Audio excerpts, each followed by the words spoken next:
está cansado de fazer tudo certo por fora, mas continua vazio por dentro? Talvez o problema não seja o que você faz, mas como você enxerga. Jesus pode restaurar a sua visão, alinhar a sua vida ao reino e te tirar da superfície espiritual. Ele não quer só te dar direção, ele quer te dar um propósito.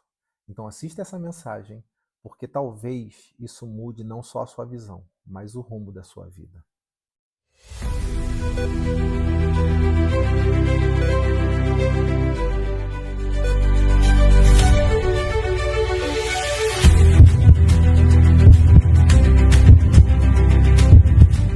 Mateus 6,10, que é o nosso tema hoje. Venha o teu reino, seja feita a tua vontade, na terra como no céu. Assim na terra como no céu. A gente vai perceber que nós vamos trabalhar bem agora o venha o teu reino. Em algumas versões a gente vai olhar, venha a nós o teu reino, venha a nós o teu reino. E aí você vai perceber que a continuação desse versículo, ele, bem dizer, está embutido nesse venha a nós o teu reino. Quando ele fala, seja feita a tua vontade, assim na terra como no céu. Então a gente vai perceber que às vezes a gente talvez não fale muito sobre o seja feita a tua vontade, assim na terra como no céu, porque você já vai ter entendido todo esse contexto dentro do venha a nós o teu reino. Tá bom? Então, falando sobre o reino de Deus, o reino de Deus não se revela em demonstrações de poder, como o mundo espera, né?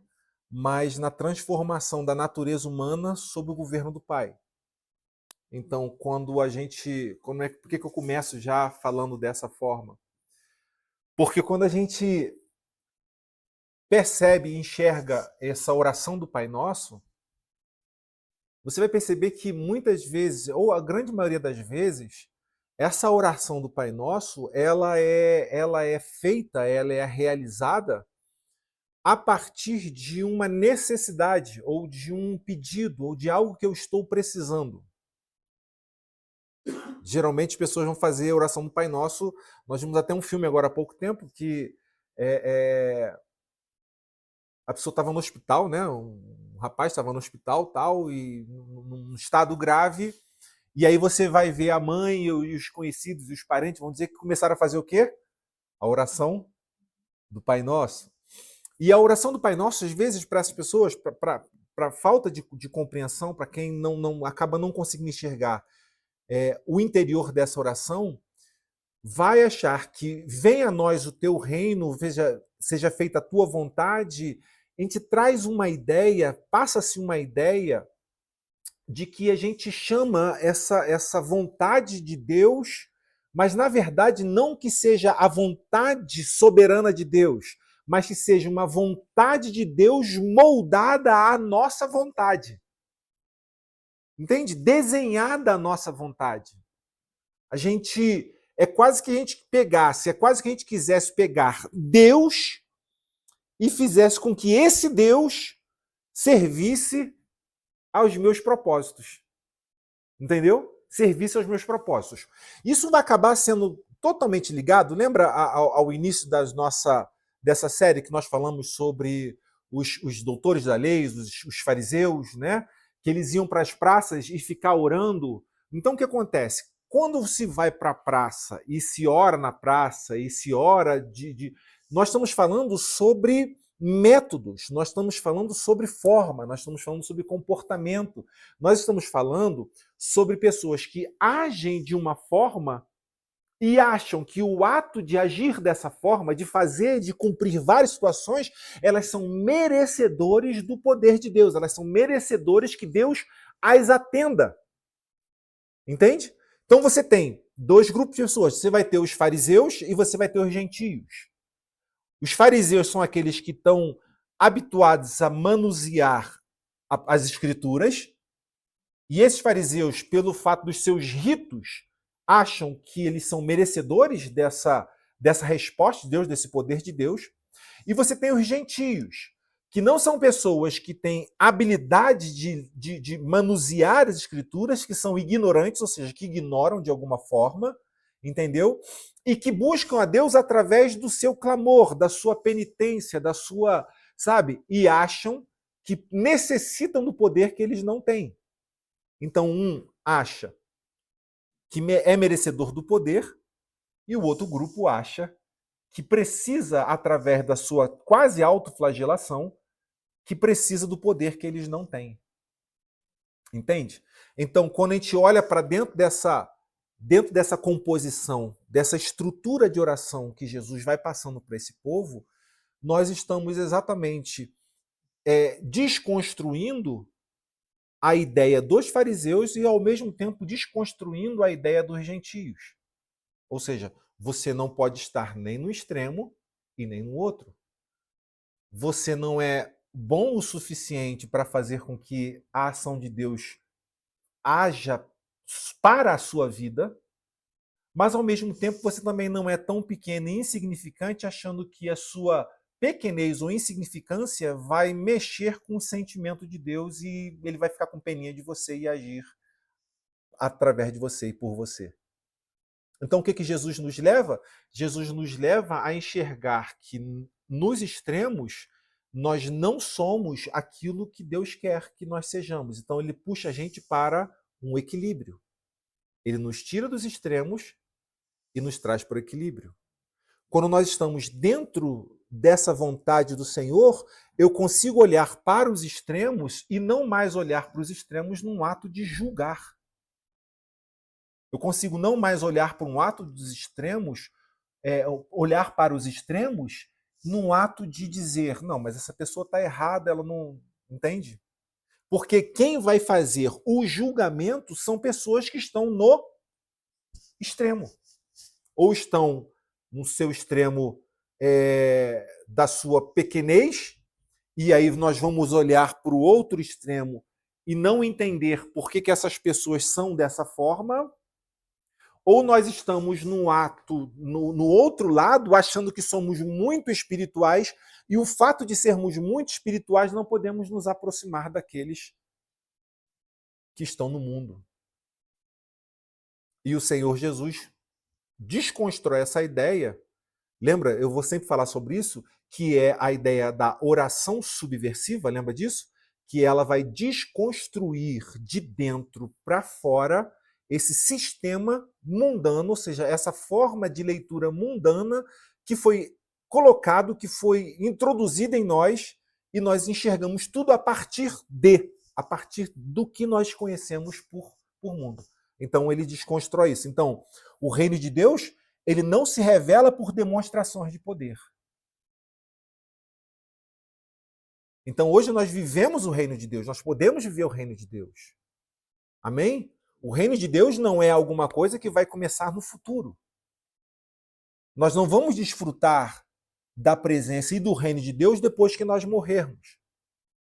Porque se assim nós pensarmos, nós estamos então numa corrida frenética para cruzar a linha de chegada para eu poder então ganhar um prêmio do meu esforço durante toda a minha vida.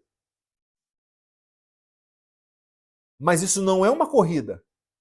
Não é algo que no final nós vamos ser premiados com alguma coisa. Entende? Nós não vamos ser premiados com a salvação. Nós não vamos ser premiados em entrar no reino de Deus. A ideia é, à medida que você abriu o seu coração e que o Espírito de Deus veio sobre a sua vida, então você hoje já vive o reino de Deus. Então eu e você não vivemos em busca de um troféu no final das nossas vidas. Amém? Por quê? Porque se nós vivermos em busca de uma premiação no final da nossa vida, então toda a nossa vida perdeu o sentido de ser. Porque eu não busco a Deus em busca de um troféu, uma premiação ou de algo. Eu busco a Deus porque é a minha natureza. É o nosso natural. E nós vamos falar um pouquinho sobre isso. Então, o reino de Deus não se revela com demonstrações de poder. Você percebe que quando Jesus estava entre os homens, e que os homens que tinham poder, entre aspas, entenda isso, os homens que tinham poder de crucificá-lo ou não crucificá-lo, falou com eles, olha, se você realmente é filho de Deus e você diz quem você é, então demonstre com o poder, Faça então alguns milagres para que nós possamos ver que tu és quem dizes ser. E Jesus fala o quê? Nenhuma demonstração de poder e milagre será feito para essa geração.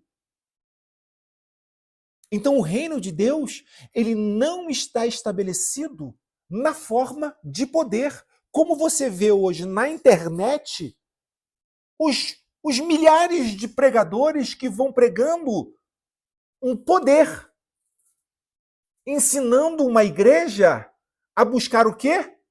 Poder. Como se o poder fosse a resposta da carência que esse ser humano tem. Poder não supre carência, poder supre soberba. Entende? Poder não supre carência.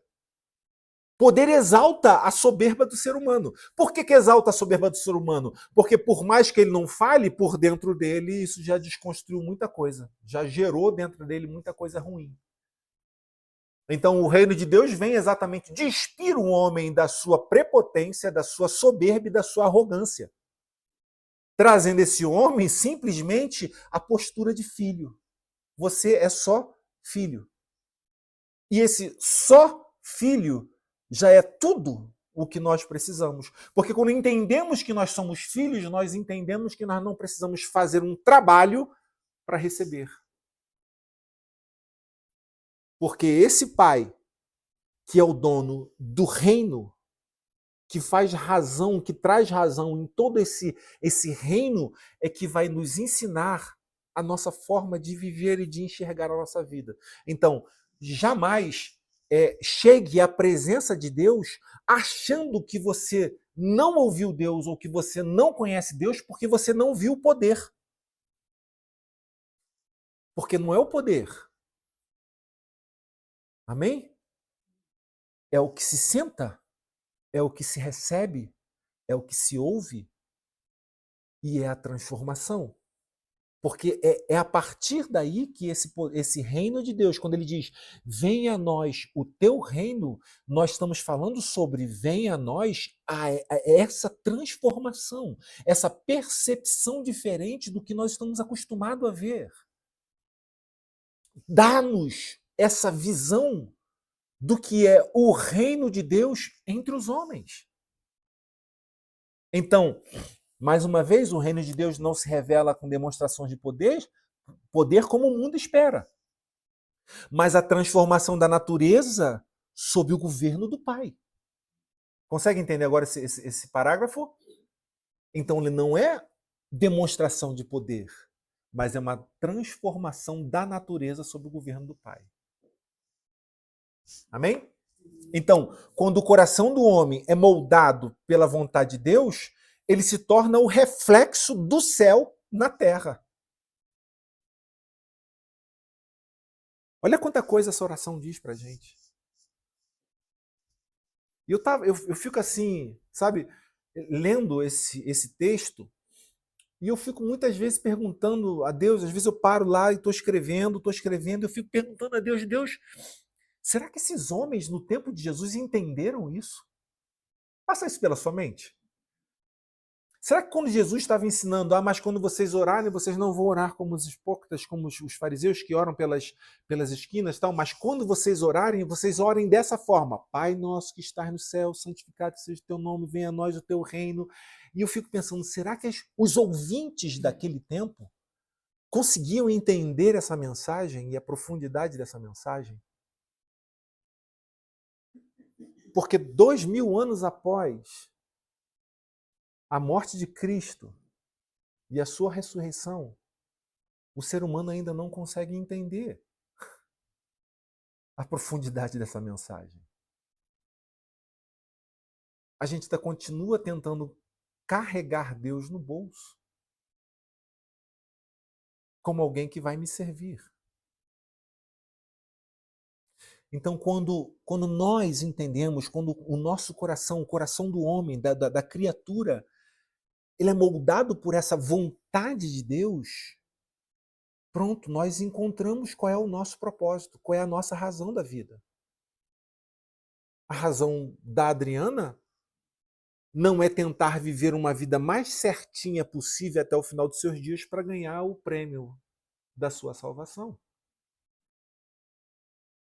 É como eu falei, ela é cotidiana, ela é uma construção de conhecimento. E na construção desse conhecimento é que nós vamos passar a ser o reflexo do céu, ou seja, o reflexo desse reino de Deus entre os homens. Gente, Jesus não se materializa mais agora aqui. Na época dos discípulos, os discípulos tinham condições de ver Jesus em carne e osso, amém? Então a referência era Jesus. Mas hoje Jesus não está mais e não se materializa mais, não é carne e osso. Então, como que uma geração perdida pode enxergar e saber e entender que isso é verdade? Que isso aqui é verdade? Que existe um reino de Deus, que existe uma vontade dele que é feita na terra e no céu, ou seja, que há uma conexão do que acontece na terra ser a expressão do que é no céu. E quando eu digo desse céu, lembra da mensagem que nós falamos há pouco tempo? E quando eu digo desse céu, não é o lugar para onde nós vamos, mas é o lugar que é onde já existe. Então, como é que essas pessoas podem entender e perceber de que isso tudo é verdade? Como que podem?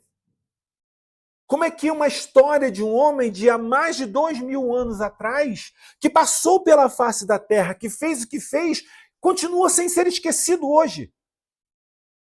Continua sendo lembrado hoje?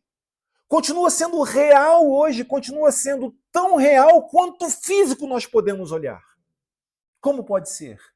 Porque existe no meio da sua criação, no meio da criação de Deus, da criação de Deus, homens que entenderam o que significa venha a nós o teu reino, que vivem esse reino e que passam agora a expressar que isso tudo é verdade. Nós falamos até na semana passada ou retrasada, eu não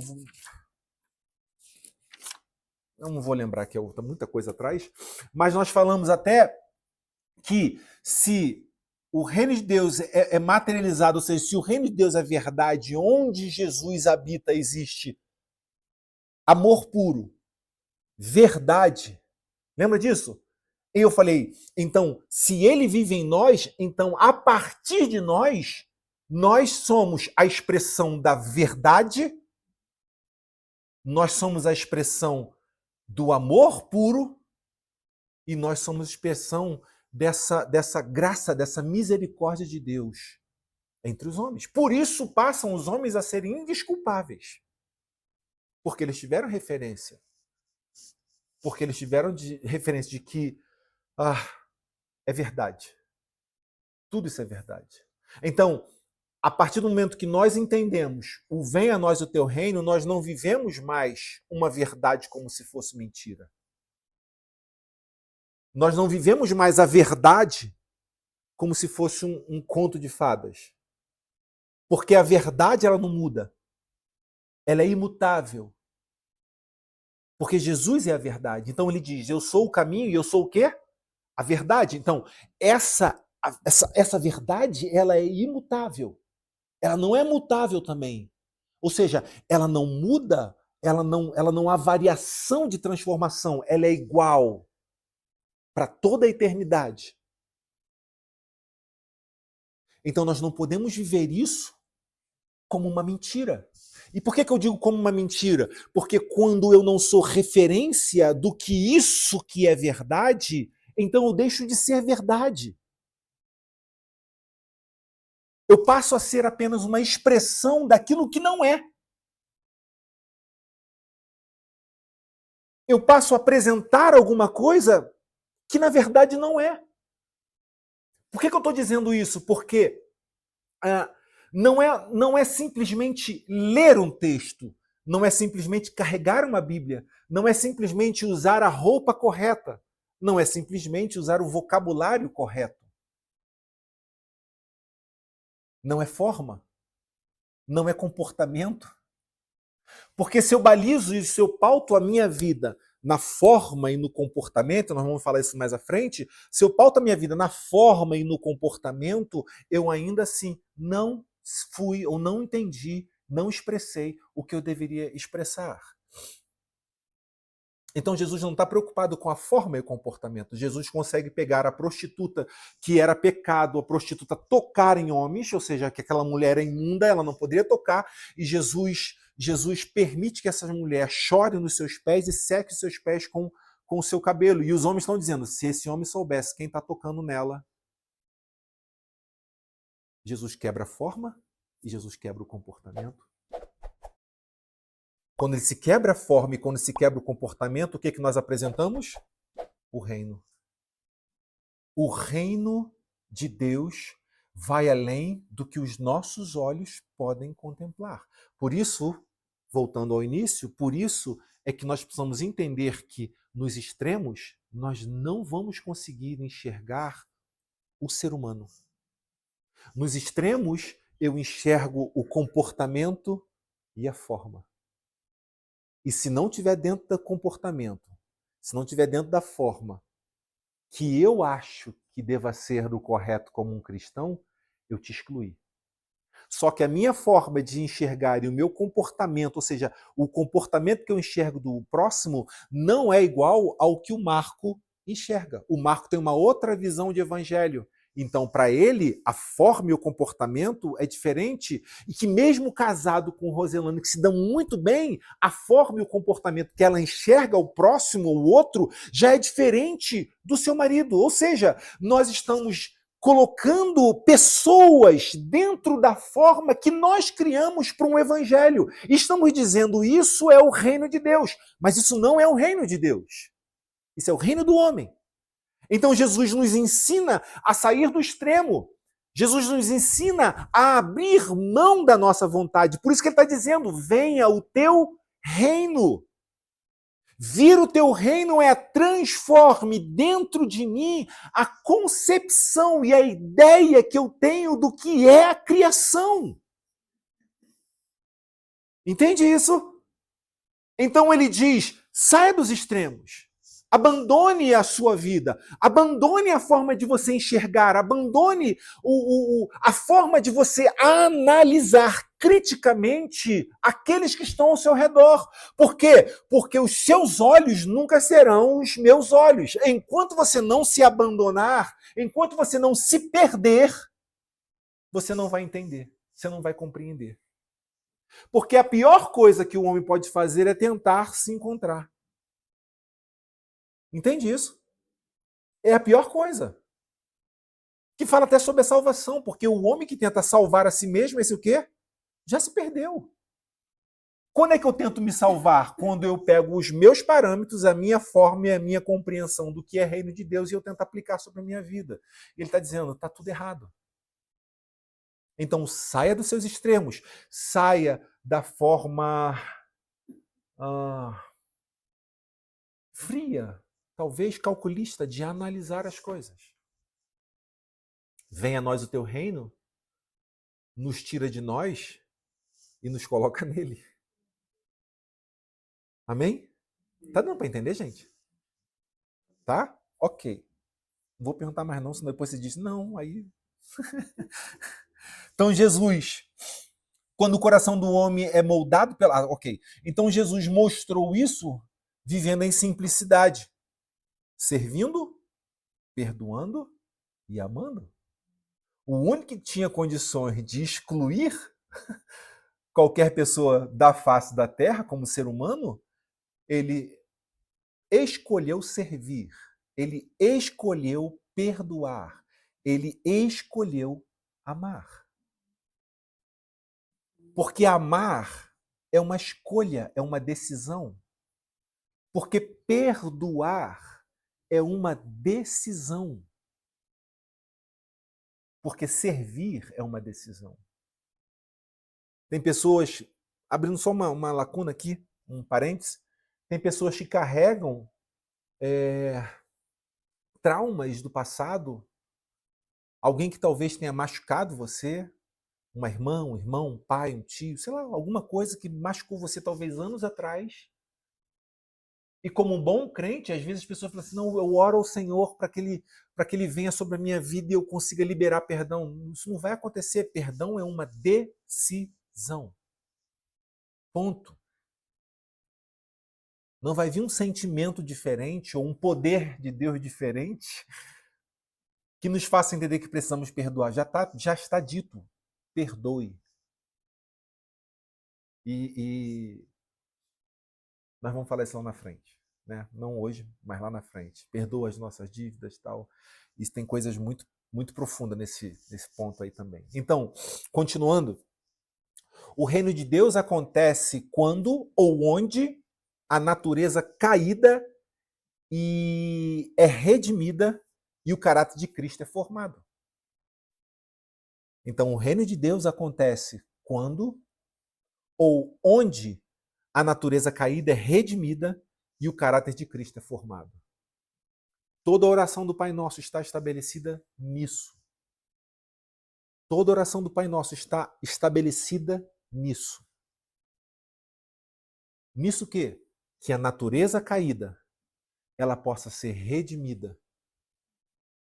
E entender, naquele tempo, e entender que o rei, que o Messias que veio naquele tempo, não era um Messias governante político que iria bater de frente com o sistema daquele mundo e destronar o imperador e dar liberdade aos judeus.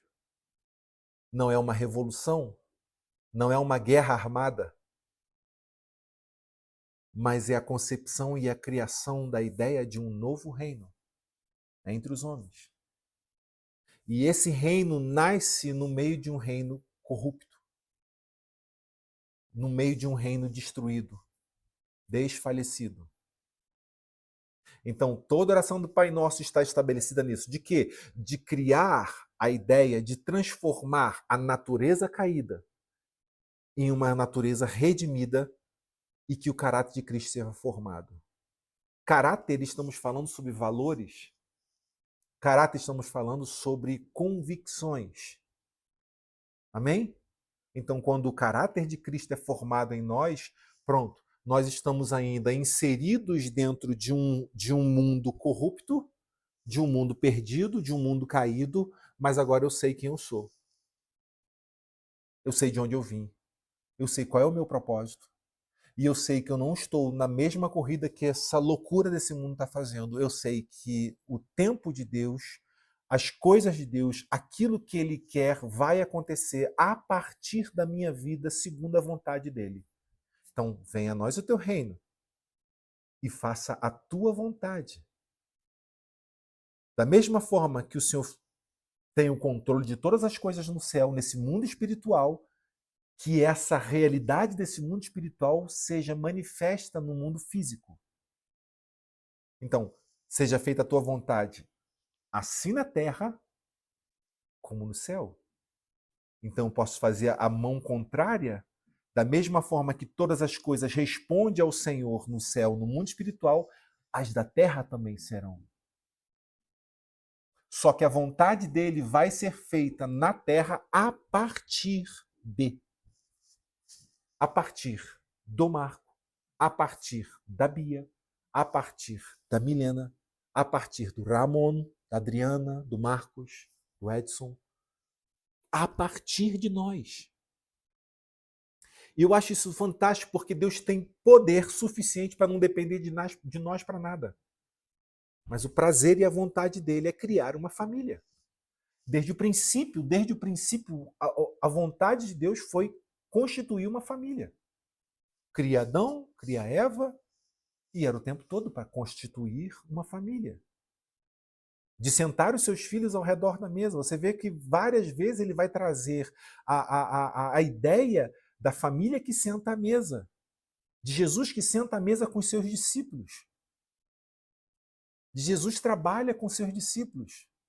Jesus, ao morrer na cruz, a humanidade não entendeu, ele volta, passa ali para aproximadamente 50 dias com seus discípulos, mas ele não repete a crucificação, ele repete o quê? A mesa. Ele não vai para os líderes religiosos apontar o dedo na cabeça falando, tá vendo aí? Vocês acharam que quem mandava eram vocês, mas eu estou aqui, como eu falei que ressuscitaria, eu ressuscitei, babá, aquela coisa toda. Ele não fez isso em momento algum, ele não foi bater de frente com momento algum com o sistema, ele não foi lá tirar satisfação em momento algum. O que ele faz? Ele volta para a convivência da família. Ele volta para a convivência da mesa.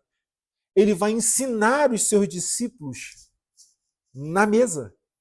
Ele vai repetir a relação da mesa.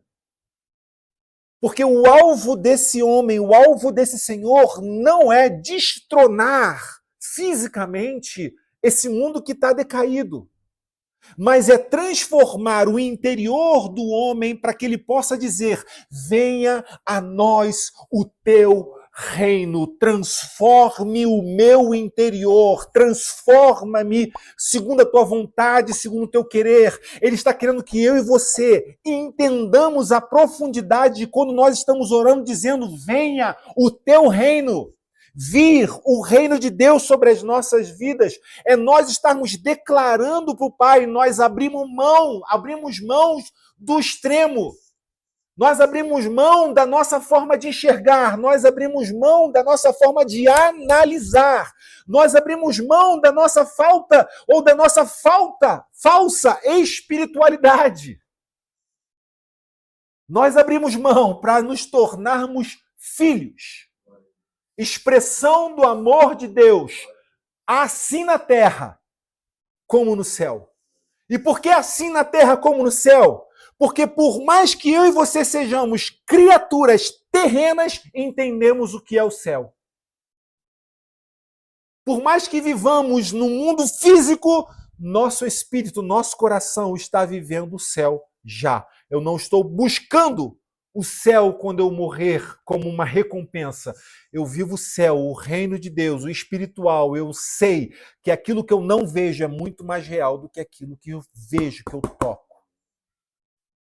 Então venha o teu reino e que a tua vontade seja feita, assim na terra, como é feito no céu. Não é sobre força, é sobre essência. Amém? Não é sobre força. Nós não vamos vencer na força, nós não vamos vencer na argumentação. Nós não vamos vencer na justificativa, nós não vamos vencer naquilo que nós achamos que estamos certo ou não. Então não é sobre força, é sobre essência, é sobre quem somos. Então eu escrevi, vamos entender então a transformação dessa natureza humana.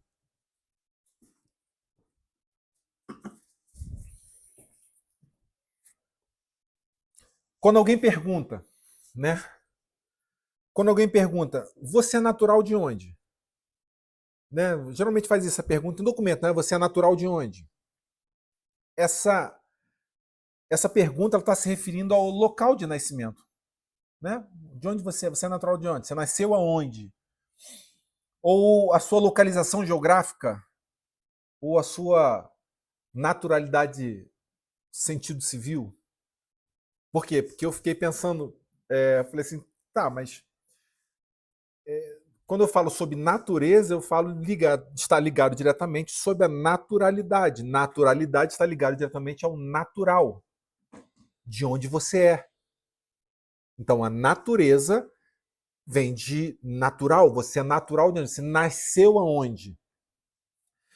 E quando a gente pensa no... Aí eu falei, mas quando falamos sobre natureza do homem, no sentido bíblico ou espiritual, estamos falando da origem interior, da essência e não da geografia. Porque todo homem nasceu no pecado. Salvo Adão e Eva, ok? Que foram criados, formados. A partir dali, todo homem é natural do pecado. É o pecado original. Por que chama-se pecado original? Porque é um pecado que, mesmo você não tendo cometido, vem da sua origem. Qual é a nossa origem? Adão e Eva. Então, um bebezinho pequenininho que nasceu ali, ele já é o quê? É um pecador. Porque ele está ligado ao seu natural, à sua origem, ok? Então, quando a gente fala no sentido bíblico e natural, nós estamos falando que esse natural é do interior, é de essência. Então, isso muda tudo. Sim, embora natural nos dois contextos soe parecido, o sentido é completamente diferente. O primeiro, de natureza física, é sobre onde você nasceu. O segundo é sobre como você é por dentro. Então, quando a gente fala sobre, você é natural de onde? Você está falando sobre físico.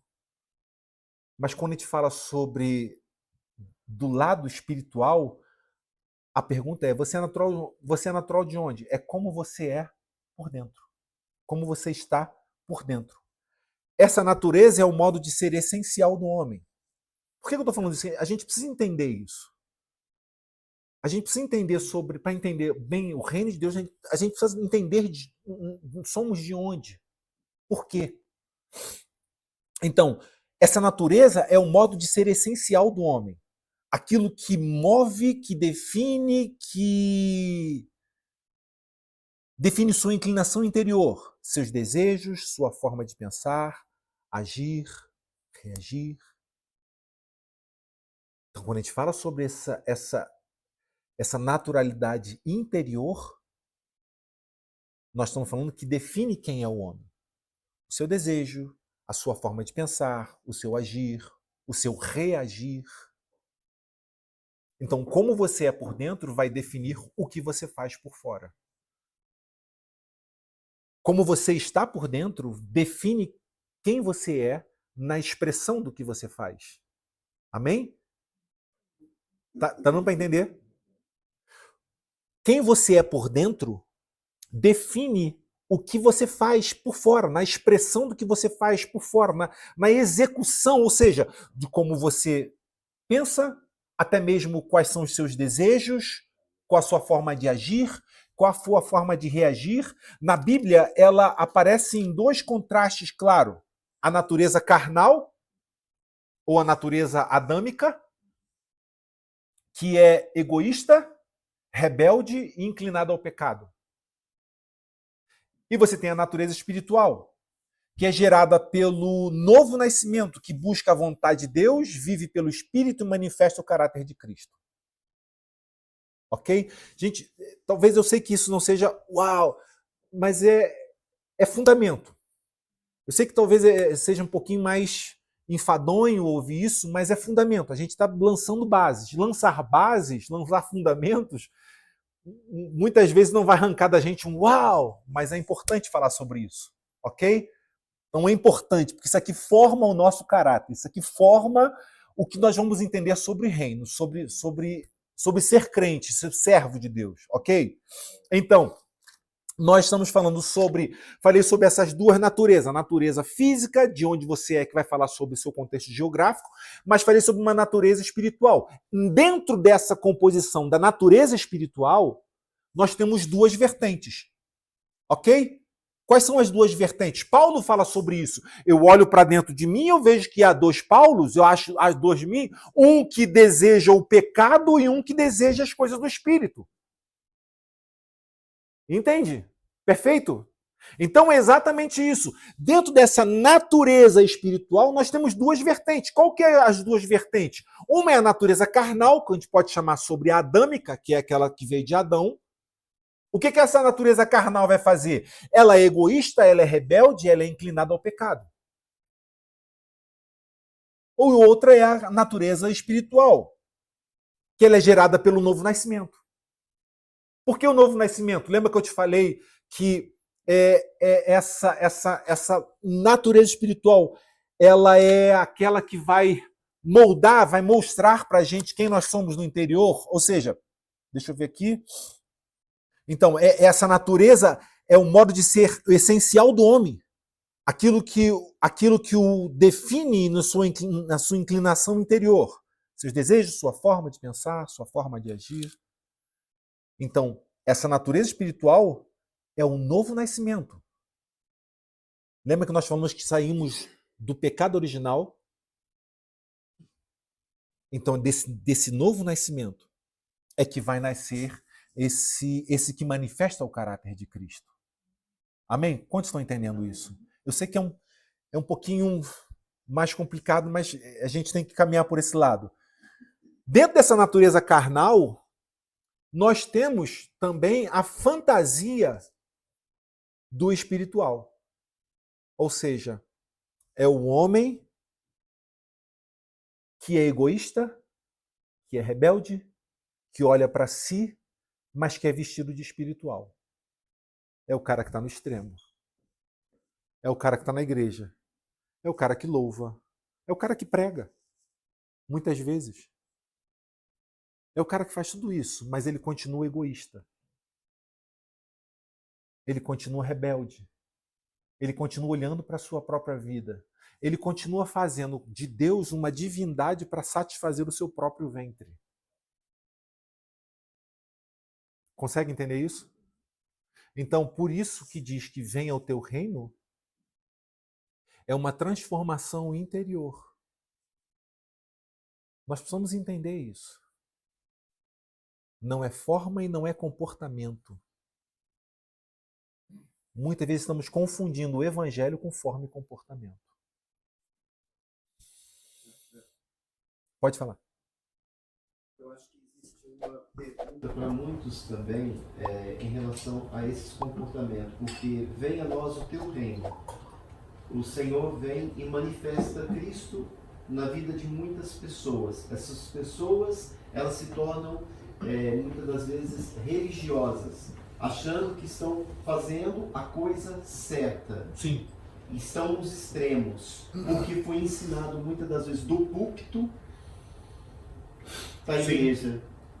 E como você conseguiria, é uma pergunta, como você conseguiria se desvencilhar, sair desse patamar de religiosidade? É porque muitas pessoas estão nesse extremo sem maldade, né? Sem maldade, exato. Sem a maldade. Sem maldade, exatamente. Achando que aquilo que estão fazendo está correto. Aham.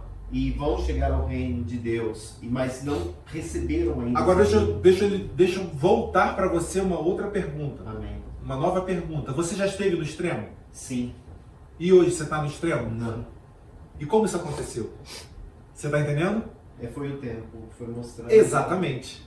Porque quem molda em nós, quem faz nascer em nós é o Espírito.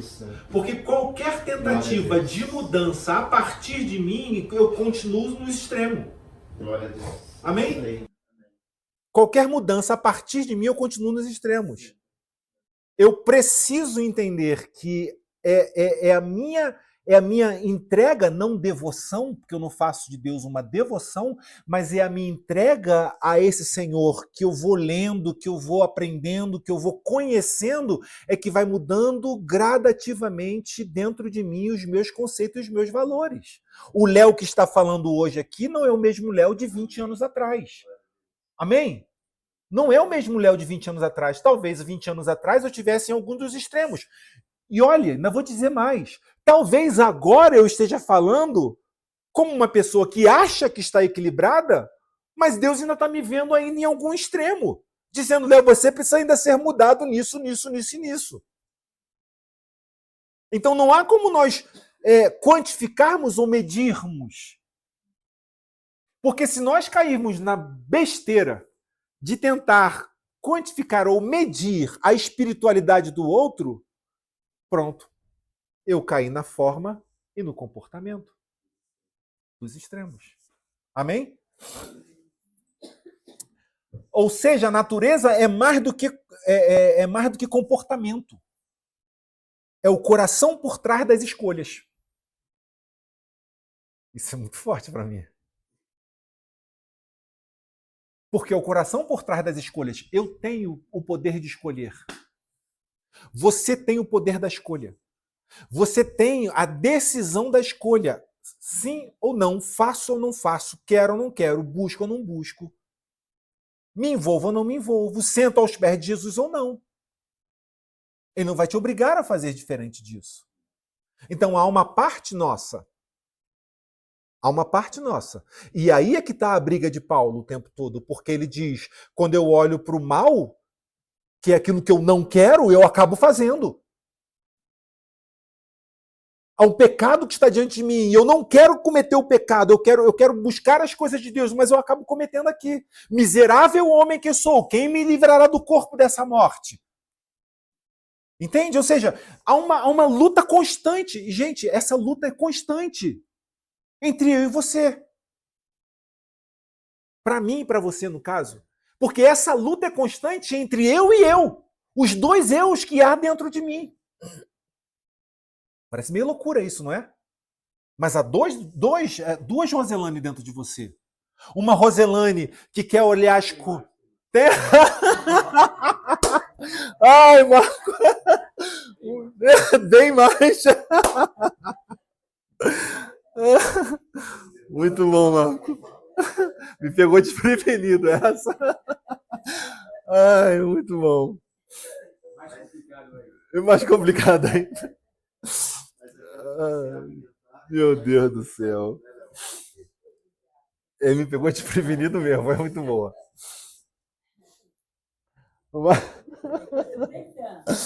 Bom, mas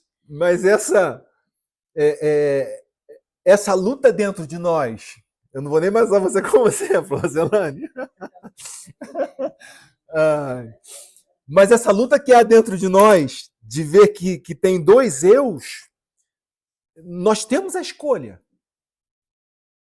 É o coração por trás da escolha. É a relação que nós temos com Deus que vai fazer-nos fazer as escolhas que nós temos que fazer. Então, as minhas escolhas hoje são diferentes das escolhas que fiz no passado. E que as escolhas hoje serão diferentes se eu e você continuarmos na caminhada com Cristo nesse reino, nossas escolhas amanhã, daqui a tanto tempo, vai ser diferente das escolhas de hoje e que vão cada vez mais nos levar a entender o reino de Deus e me levar a ter a coragem de ter a escolha de falar: venha o teu reino sobre a minha vida. Porque orar, Ramon, venha o teu reino sobre nós, sobre mim, eu estou dizendo com todas as palavras: Deus, eu quero abrir mão das escolhas erradas para escolher aquilo que o Senhor tem para mim. É uma oração de coragem. É uma oração que vai fazer com que a nossa vida seja profundamente impactada. É um sacrifício que eu faço literalmente para servi-lo. Amém? Por isso Jesus diz em João 3 que é necessário nascer de novo. Porque o novo nascimento que vem do Espírito nos dá uma nova natureza. Então, por isso que antes de compreender o venha o teu reino, vai ser necessário que o Espírito de Deus venha sobre as nossas vidas. Por quê? É nesse novo nascimento que eu começo a perceber que há uma natureza que existe e eu não sabia. Ou que eu sabia por ouvir falar, mas não por caminhar. Antes eu te conhecia só de ouvir falar. Mas agora os meus olhos te veem. Então a compreensão do reino não depende de onde você nasceu, mas de quem você se tornou em Cristo. Amém? Não depende de onde você nasceu, mas de quem você se tornou em Cristo. Então agora que entendemos sobre natureza, estamos aptos para compreender o venha a nós o teu reino. Na verdade já está aprendendo, né? Já está entendendo. Quando oramos venha a nós o teu reino, estamos pedindo mais do que uma intervenção de Deus exteriormente. Estamos pedindo que a natureza do céu governe a nossa natureza interior. Já falamos sobre isso, amém? Ok, então vamos em frente. É um clamor por transformação de natureza. É a luta que nós temos pedindo para Deus transforme. Eu não aceitar mais o analisar ou julgar como eu fazia antes. E eu não querer simplesmente criar métodos ou ritos para tentar mudar alguma coisa, para tentar fazer alguma coisa. Tem que ser natural. Ok? Então, quando eu ajo de alguma forma, eu e você não podemos criar dentro da nossa ideia cristã, evangélica, ou seja lá o que for, criarmos ritos para estarmos alinhados àquilo que nós entendemos por ser cristão. Então, através desses ritos, então agora eu não posso beber, eu não posso fumar, eu não posso isso, não posso aquilo, não posso aquilo outro, não posso aquilo. E eu vou colocando um montão de não posso, um montão de não posso, um montão de não posso, e eu vou me esforçando para não pecar. E pronto. A partir daí, a vida desse cristão passa a lutar contra o pecado. Mas o nosso objetivo e o nosso alvo de vida nunca foi o pecado. Nunca foi lutar contra o pecado. Porque quando a minha preocupação é o pecado, eu comecei a criar ritos para não pecar. Mas quando eu começo a entender o reino de Deus venha sobre nós, eu começo a entender que essa transformação ela é natural. É essa natureza, lembra que nós falamos agora aqui? É a natureza que nasceu em nós, que transformou as nossas vidas. É Cristo vivendo em nós. Por isso que eu coloquei, quando oramos, venha a nós o teu reino, não estamos pedindo para que Deus intervenha, faça uma intervenção exteriormente. Então eu posso parecer crente, eu posso parecer servo de Deus, eu posso parecer um homem de Deus, eu posso estar aqui pregando agora aqui, falando um montão de coisa linda e por dentro eu posso ser podre. E você talvez esteja dizendo, nossa, que irmão, é uma benção. Você está entendendo? Mas esses homens, Jesus falou assim, olha, faça tudo o que eles falam. Porque o que eles falam está certinho.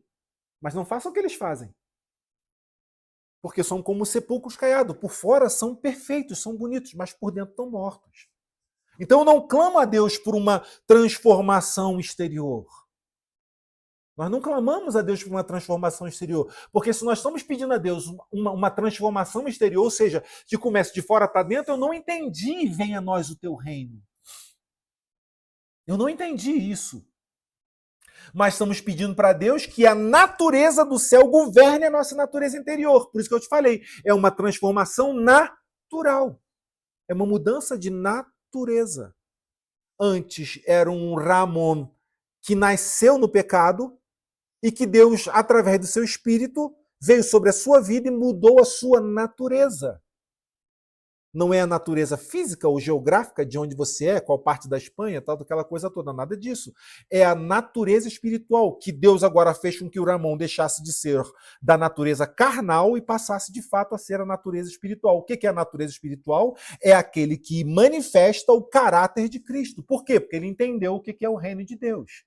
E através da sua vida, a vontade de Deus que é feita no céu se manifesta na terra. Por quê? Porque existe um Ramon que entende que é o reino de Deus. E através da sua vida as pessoas entendem que tudo isso é verdade. Foi? Tá dando para ir fechando, né? Ok. Então vamos continuar. No fundo estamos dizendo, Pai, muda quem eu sou para que o teu reino aconteça em mim antes de acontecer ao meu redor. Você está entendendo? E isso é o evangelho. E isso é o reino. Porque eu não estou preocupado com o que está ao meu redor. Eu estou preocupado com o que está dentro de mim. Então eu estou falando, Pai, muda quem eu sou. Porque eu já entendi que é o teu reino. E já entendi que sou eu, através da tua vontade feita nesse mundo espiritual, que vai ser manifesta em mim nessa terra. Então muda quem eu sou para que o teu reino aconteça em mim antes de acontecer ao meu redor. Então quer dizer o seguinte, se não acontecer dentro de você, Roselaine, ao seu redor não vai acontecer. Entendeu, Milena? Então tem que acontecer primeiro aonde? Dentro de mim. Porque se acontecer dentro de mim, eu tenho convicção que o meu redor vai acontecer. Por quê? Porque a Milena existe. Porque a Bia existe. Porque a Drica, lá na academia, ela existe lá. Entende? Lá no spa, existe o Edson, o Papa. Não é isso? Né, Marcos? Ok? Deu para entender? Vamos em frente? Mas como se encontra a igreja hoje? Então vamos fazer uma análise. Até que horas, culto? 11h30.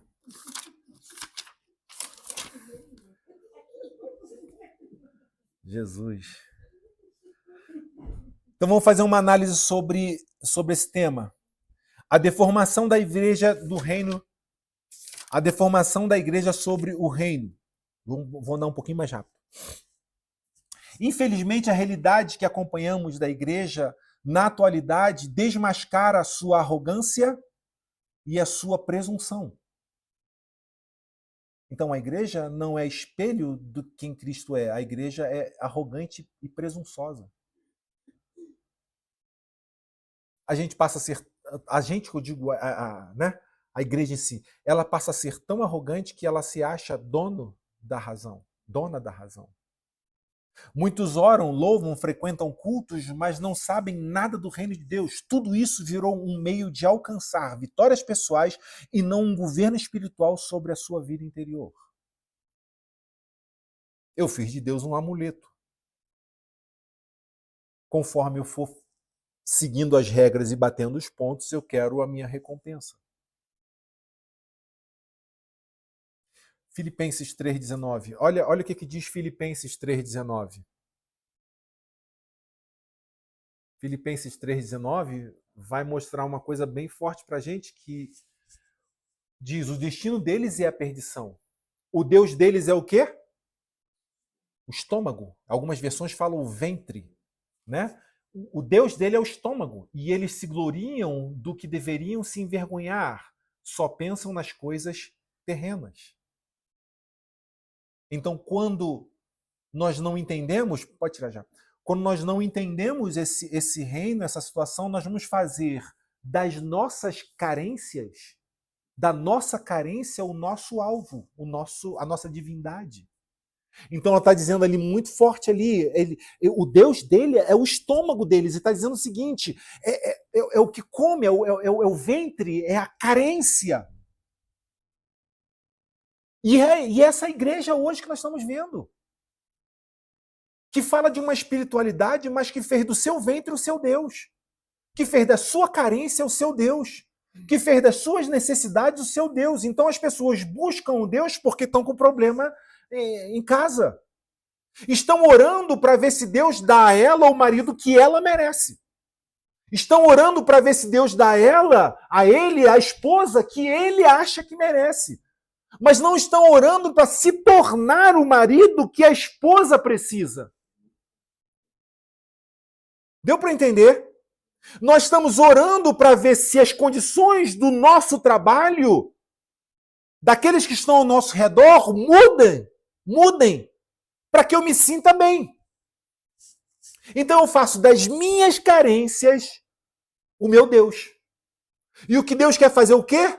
Deus quer transformar o seu interior, primeiro, para que lá naquele lugar que não é bom para você, você possa ser a referência. Jesus veio entre os homens e os homens não lhes aceitaram. E ele não mudou os homens. Ele não mudou a humanidade.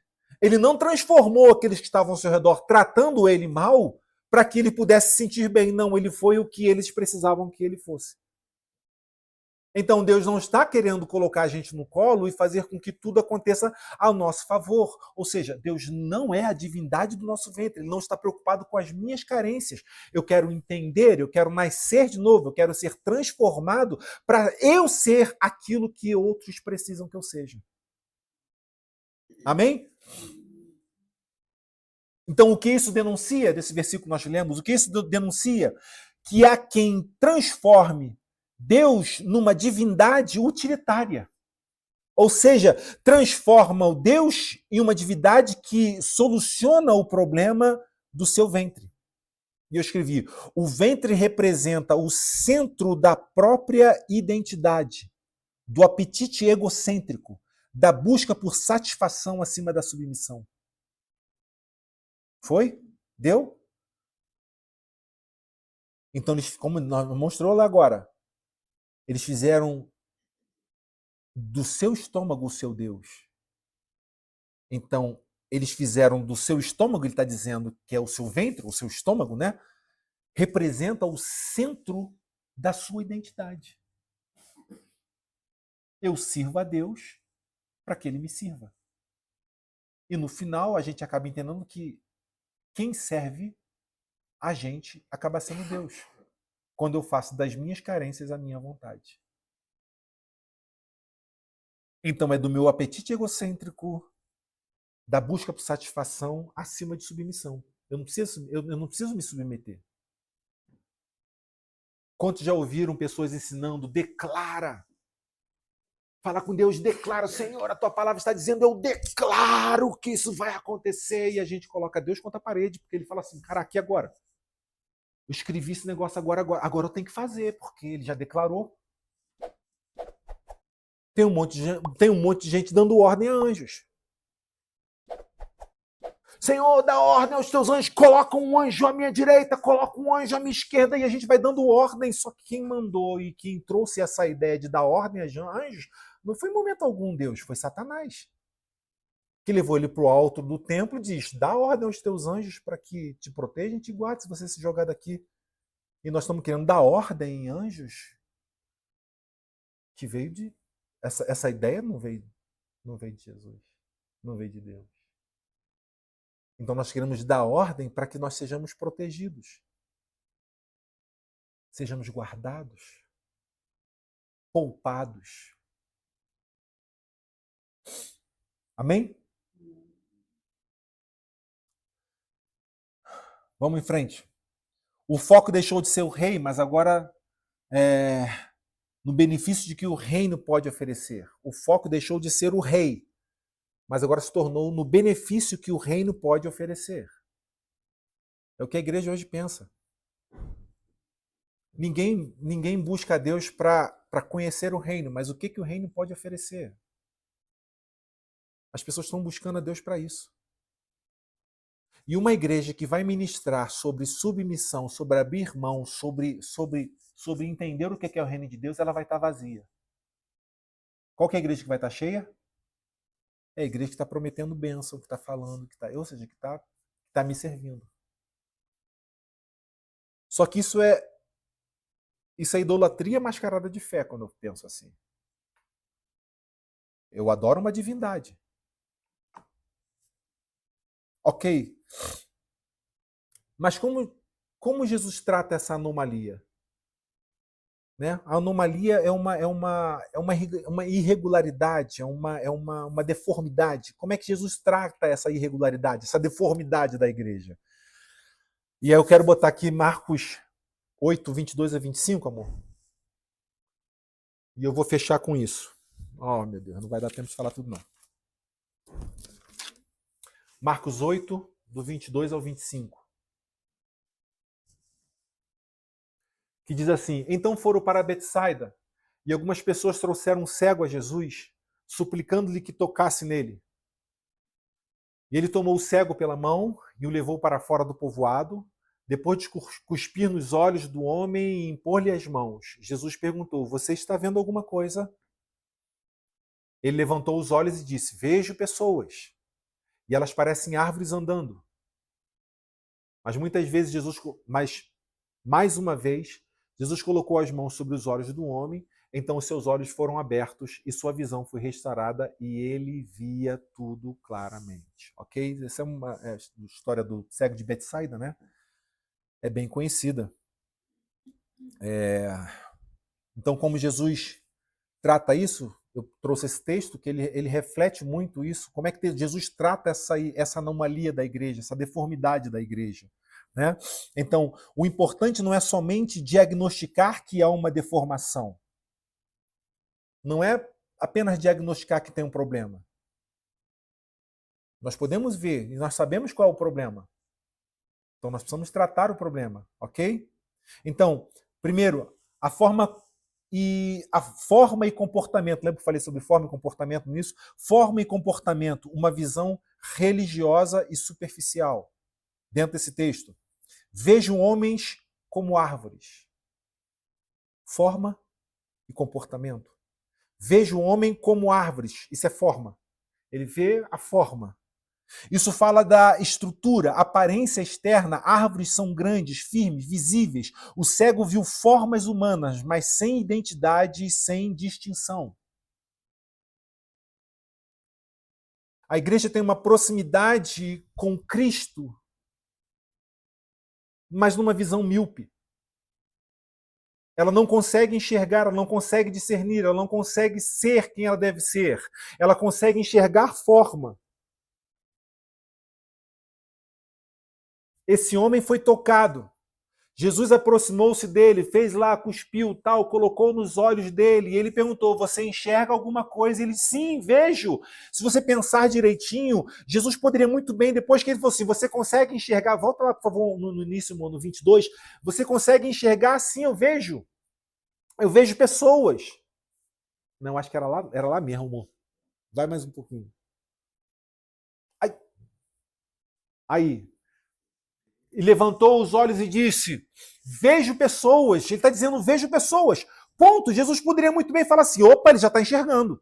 Nós temos que entender o seguinte, o cego de Betsaida, ele era 100% cego. Ele não enxergava nada.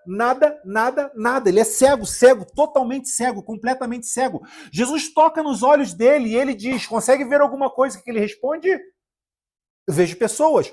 Ponto. Já está resolvido o problema. Devolveu a visão a esse homem. O que é que Jesus poderia fazer agora? Vai embora. Só que aí vem o diagnóstico. O que é que você vê? Eu vejo homens, eu vejo pessoas como árvores andando. Eu falei, opa, peraí.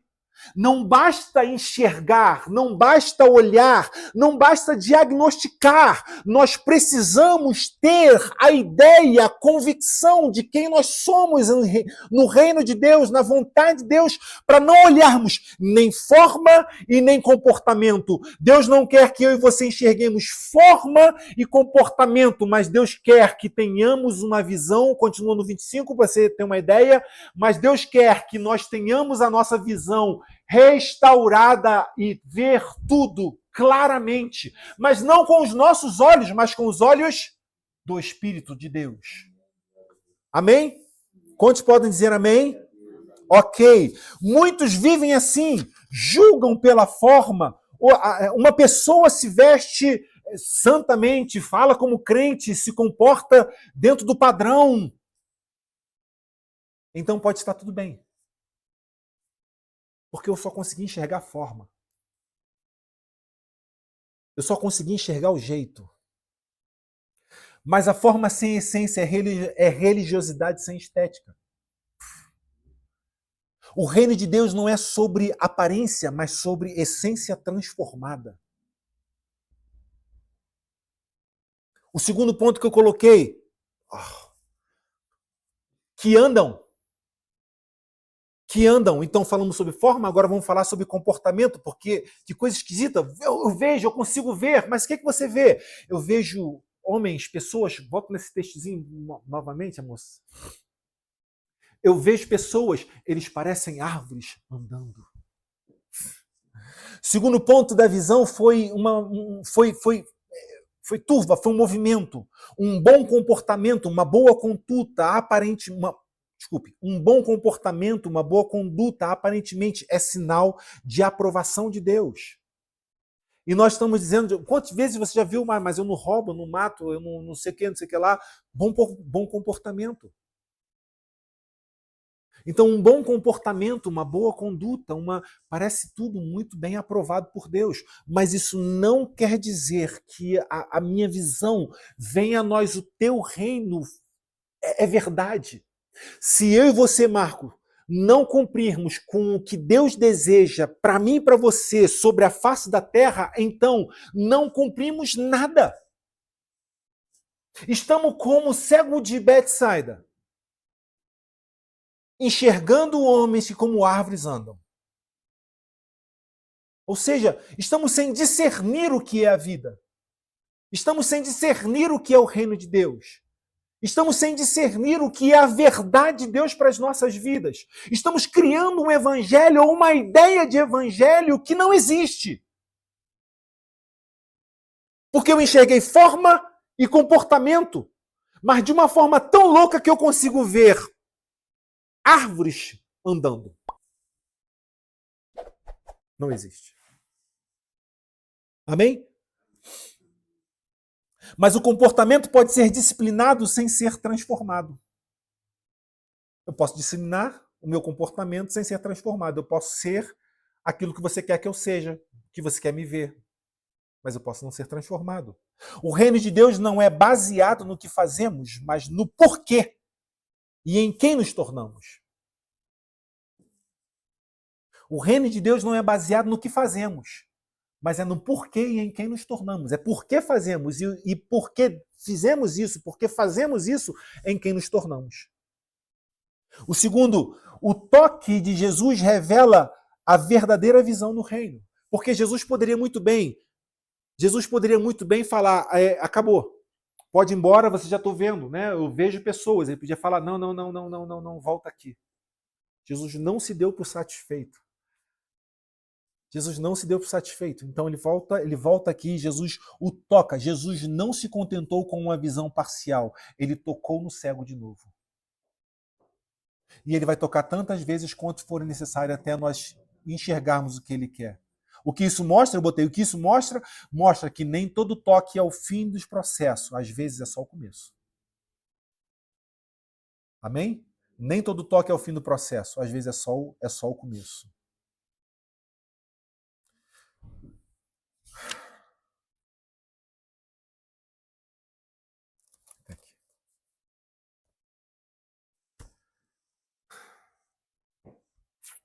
Isso é venha a nós o teu reino. Vê se a gente não consegue enxergar. Volta no texto base, por favor, meu amor. Vê se a gente não consegue enxergar venha a nós o teu reino, faça a tua vontade assim na terra como no céu. Não está tudo interligado? Porque se eu entendi o venha o teu reino, eu diretamente estou entendendo. Faça a tua vontade assim na terra como no céu.